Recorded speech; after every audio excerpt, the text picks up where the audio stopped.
আসসালামু আলাইকুম বন্ধুরা, সবাই কেমন আছেন? আলহামদুলিল্লাহ, আমরা ভালো আছি।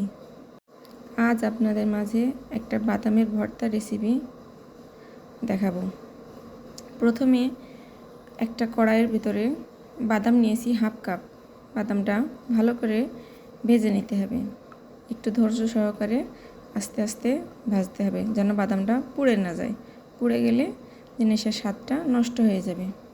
বাদামটা খুবই পুষ্টিকর একটা খাবার। এটা ছোটোর থেকে বড় সমস্ত বয়সের মানুষই খেতে ভালোবাসে।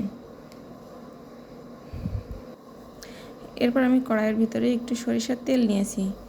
সরিষার তেলটা একটু গরম হয়ে আসলে তার ভিতরে আমি 2টা পেঁয়াজ কুচি দিয়েছি। পেঁয়াজটা হালকা একটু ভেজে নেওয়ার পর তারপর আমি 4টা শুকনো মরিচ দিয়েছি। 4টা শুকনো মরিচ দিয়ে মরিচটা ভালোভাবে ভেজে নিয়েছি। ভেজে নেওয়ার পর অল্প কিছু ধনেপাতা কুচি দিয়েছি। ধনেপাতাটা আমি ভালোভাবে ভেজে নিয়েছি। সমস্ত জিনিস একসাথে ঠিকমতো ভাজা হয়ে গেলে চুলার থেকে নামিয়ে নেব। তারপর শিলপাটার সাহায্যে আমি সবগুলো ভালোভাবে বেটে নেব।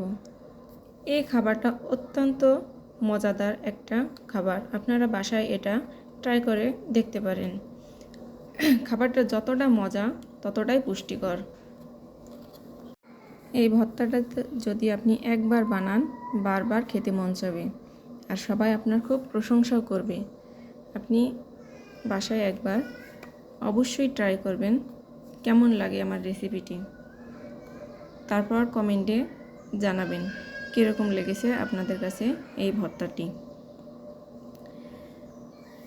এবার আমি এর ভিতরে অল্প পরিমাণ মতো লবণ, সামান্য সরিষার তেল দিয়ে ভালোভাবে ভর্তাটি মেখে নেব। ভর্তাটা যত ভালোভাবে মাখা হবে এর টেস্টটাও ঠিক ততটাই ভালো আসবে।